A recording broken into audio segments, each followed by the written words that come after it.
Okay, so before I get started with today's talk, let me give you a little bit of an overview of the kind of research we do in our group. Some of my other research is on peer-to-peer systems and systematicas, like Stefan mentioned, and we've done some work on heterogeneity and incentives and security challenges in peer-to-peer systems, some work on how you might cause DDoS attacks on external servers exploiting peer-to-peer systems like EMU. We've also looked at ways you might prevent and detect undesirable behavior in these systems. I'll be happy to talk to any of you offline about some of this, but today I'm going to talk about our work on enterprise design and configuration. So what are enterprise networks? So here broadly, we're referring to networks for an organization, for instance, a company or government or campus. So very prevalent and diverse.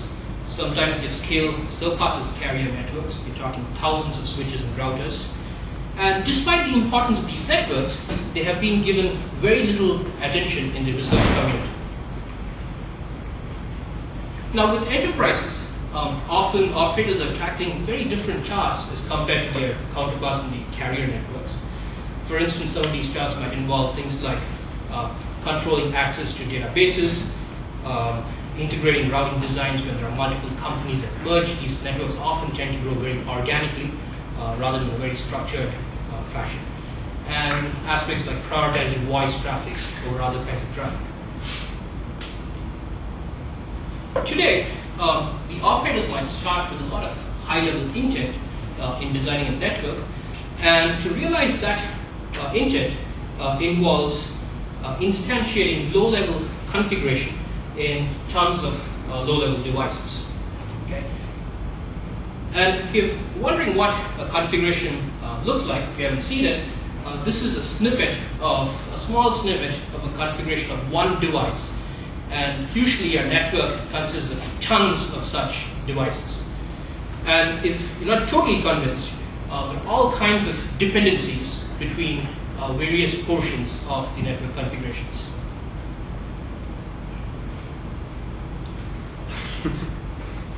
Right. So, unfortunately, the state of enterprise design today is ad hoc, costly, and error-prone. There are certain reports which have pointed to the fact that over 80% of the budget in enterprises is often dedicated to managing them. Yet, configuration errors occur for a very large part of network downtime and cyber attacks. So, our overall goal in this research is to demystify some of the black art that goes on in enterprises. And our goal is to systematically approach these tasks, ensure correct designs, and minimize the human time and cost involved. Our approach centers around abstracting these network design tasks. And we refer to abstractions as a very overloaded word. We refer to a particular class of abstractions, which we refer to as task-driven and network-wide. Okay? Task-driven, which means it captures the intended requirements, say performance of security task. Network-wide, in that it captures the goals of the network as a whole rather than individual devices. Now, this must be distinguished from a variety of other efforts of abstractions. For example, there are efforts to specify abstract languages in vendor-neutral fashion. There's template-based approaches and lots of approaches centered around PGP in contrast to these which focus on enterprises. Can I ask you a question? Yeah. So you mentioned these low-level configuration files. Based on your knowledge of different enterprise networks, do you have a sense of, how many of those are auto-generated versus written, and if they're generated automatically, what kind of tools people use now? I mean, Okay, so it's usually a mix of auto-generated and written. A lot of it happens to be cut and paste, right? So they might take portions of the config from one device and put it in another. There is a fair bit of manual stuff. What also happens is frequently people tweak it on the fly, right? So, and these kind of incremental updates are the nastiest aspects of them. Also, enterprises might merge, so you're putting together two very different networks together, and lots of kludges and hodgepodge happens during that process. So, okay. So our overall approach, the first part that involves bottom-up studies of enterprise designs, which is primarily based on network configurations and interactions with operators. we then would elevate those patterns that we see into abstractions. And then we would leverage those abstractions in turn both for designing networks as well as validating existing network designs. Right? You could almost see some of this portion of going up from these studies of existing networks to abstractions, like what the compilers community did in terms of profiling code and coming up with certain patterns in terms of languages. Now, in the course of our work, we've considered a variety of different case studies with enterprise design. One is virtual local area networks, reachability control, class of service for service differentiation, some of that I'm going to talk about today, and routing design, how even within enterprise you might have a variety of different routing protocols which are stitched together. Now, why did we get into some of this? Well, all these are very extensively used in enterprises. For instance, with VLANs, we went and talked to the operators to get a sense of what problems they faced. And almost every other line they utter those VLANs. They seem to live and breathe this, but we very rarely talk about this in the academic community or in our classrooms. Right? And it turns out these are also very challenging, time-consuming, and error-prone tasks. Yeah, a lot of times, at least in my brief interaction with these kinds of problems, one source of the problem is that you don't have a homogeneous infrastructure to deploy these solutions into. So, for example, with VLANs, different devices may support different numbers of tags. Or with the security ones, you may want to put an access control list. But then you can put it on this device, but this device has the version 8 line card, and it'll fall over if you try to implement the same access control list on that piece of hardware, as would work perfectly fine on this piece of hardware. And so it's hard to abstract a lot of those kind of icky details of what the capabilities of the device are. Yeah, so your point is taken, but I think even to a first order, there are lots of things that go on behind VLAN design that are not even well expressed. There are things that they're doing behind the scenes which are not well expressed, right? Or with the case of reachability control, something as simple as you go to an operator and say, can A reach B?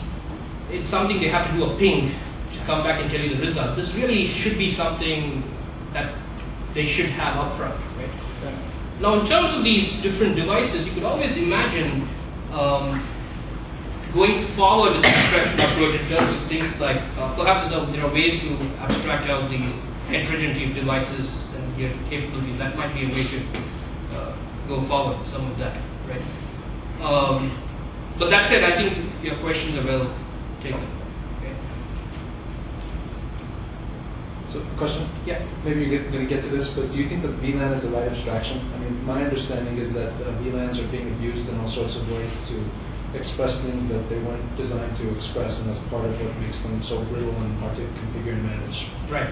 So, as part of our ongoing work, a lot of what we're doing is with networks as they are, but some of our recent work, one of our directions, we're looking at how we might inform clean slate design using some of the insights we're getting from these networks. And in particular, we're looking at VLANs. And we're asking the question, are these the right abstractions to begin with? Are there ways to implement the same thing with other goals? What are they really being used for? Right. And are you going to discuss that here? We should probably take that offline, because that might be a long discussion about itself. Okay. We're also looking at how you might have assured migration of enterprises to new network architectures, for example, either open flow based architectures or cloud computing. Some of this I'm going to talk about towards the end. And a lot of what we're doing might also help, because even when you go to centralized elements, like in open flow based designs, how you might actually configure and instantiate intent in these centralized boxes is an interesting question. We're looking at some of that. Okay.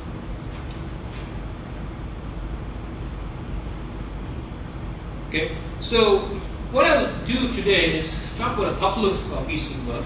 The first is about extracting end-to-end policy from low-level configurations. An example of that, we talked about class of service configurations, and this was work that appeared last SIGCOMM, which is my student Eric Sung, along with Carsten Lund, Shubho Sen, and Mark Lin from AT&T.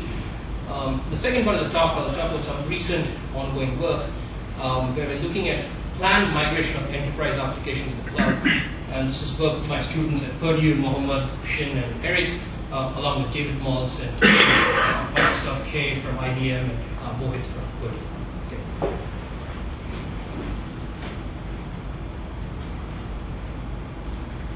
All right.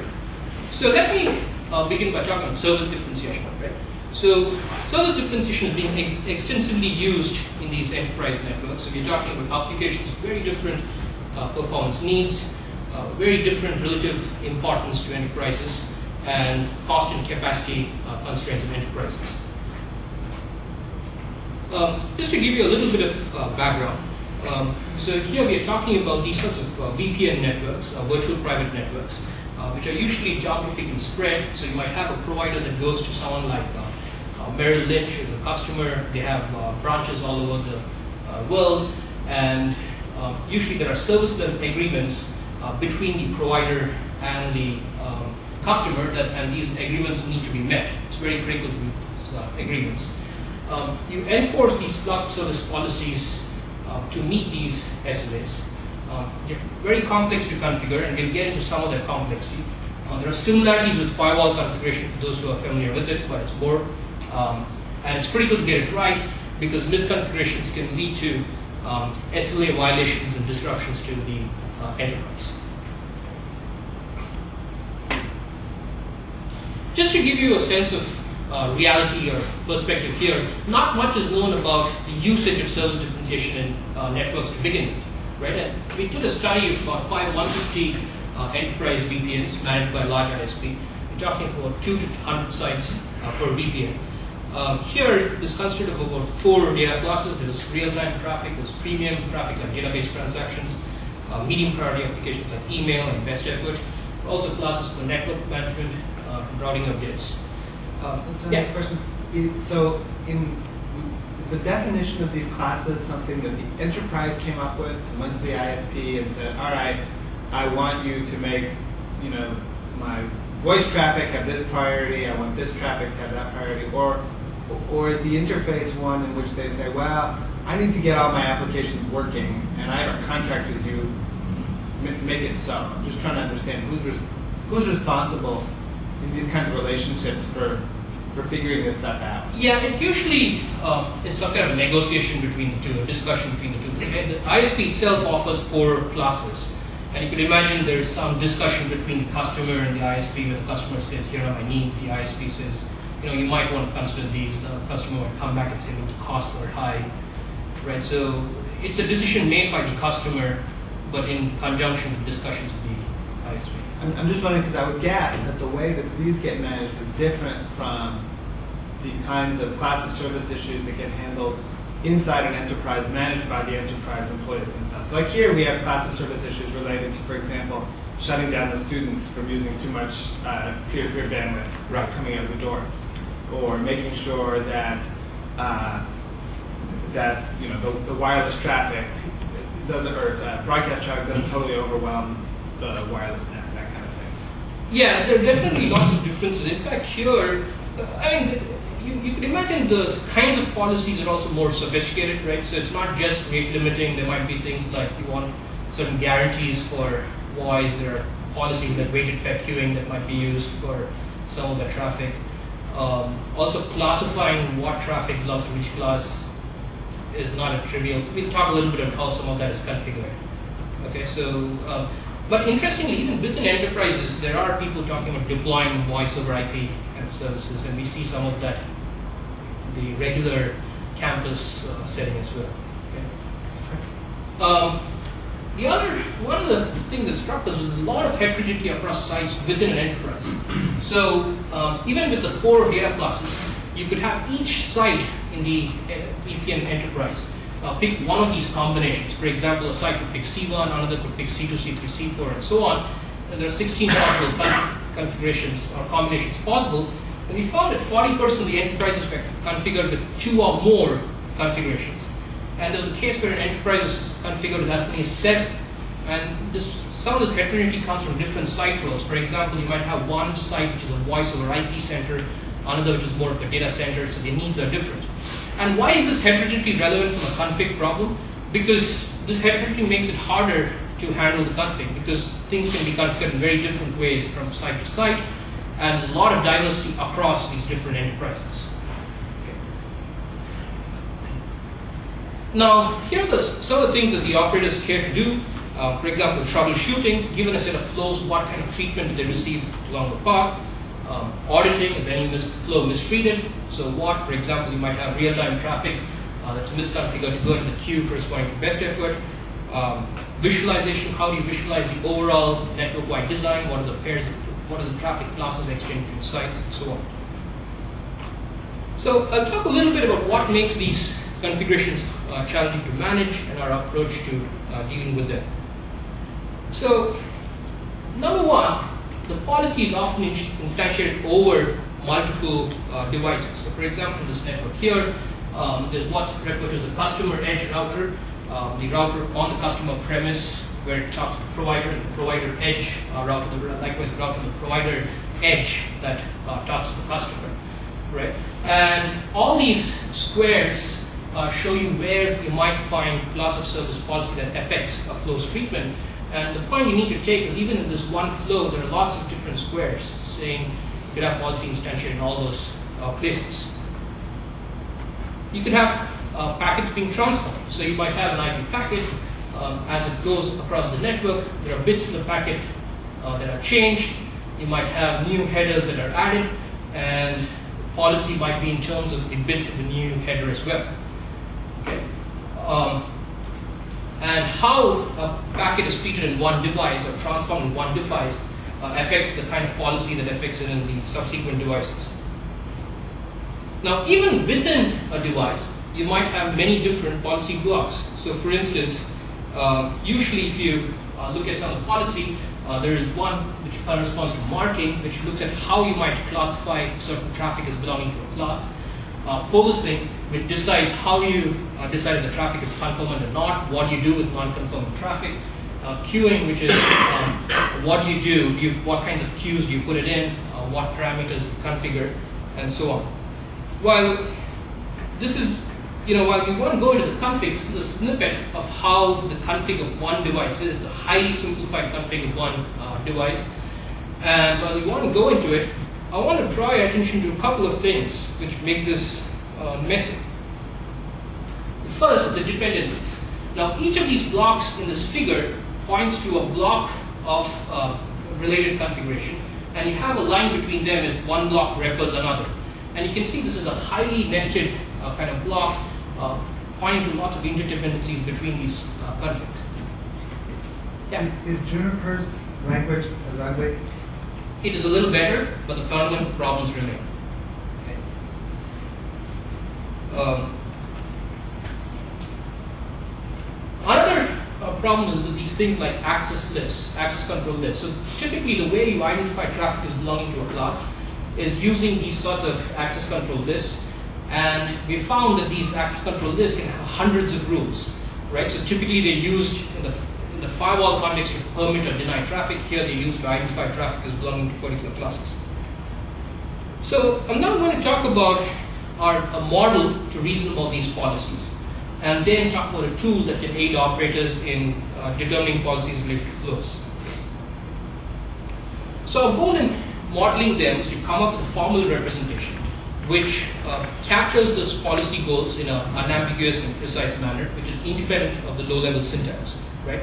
Our objective was it should be easily derived from configs, and it should be amenable to composition across different policies. Now, the crux of our approach here is to use what we call a rule set. You could view a rule set as a mathematical, as a tabular sort of function, which, given a set of inputs, which are flows, produces as output all treatments received by the flows. For instance, what queue is used by the packet and the routers, how it gets treated, and so on. You could view rule sets as generalization of access control lists. A traditional access control list is a function that maps your inputs into two outputs, which is a permit and deny.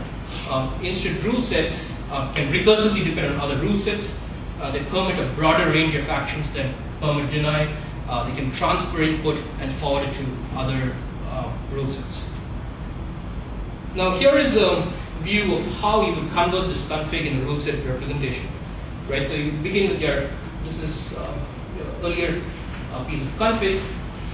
So you can see in this table, each column corresponds to a rule set, and then there's an output action associated with it. Each cell corresponds to some kind of action it matches a subset of outputs of that given rule set, and the action item is what action should be taken if that stuff is actually matched. You could imagine doing this recursively for other pieces of config as well. So this is what corresponds to some policing action, and then at the bottom level, you could imagine each ACL itself being represented as a rule set.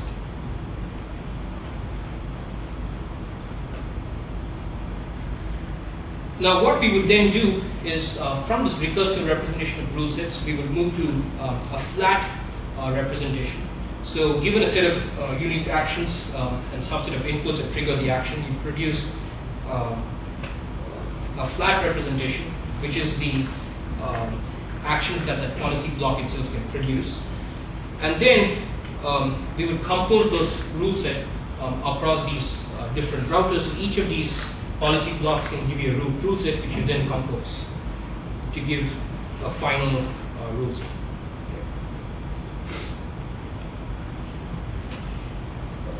Now, in terms of the implementation, so we built a tool that can actually do this sort of querying. One of the challenges is flattening and composing rule sets can take hours if done in a naive fashion. This involves a lot of set operations like union, intersection, and so on. You're doing a lot of manipulation involving access control. I'm sorry, I just have so Yeah. maybe I just sort of skipped it. Can you tell me, I mean, there might be some obvious reasons why you do this, but why are you flattening? Okay, so as a very simple example, let's say I have two access control lists along the path. There's one ACL followed by another ACL. You want to create, you're effectively trying to create a new ACL that models the combined impact of traversing through two devices with these two ACLs. Okay. Right? And these are rule sets from different routers that you're trying to compose? So I don't really understand that. So you need to flatten individual hierarchies to be able to compose the ones across different. That's right.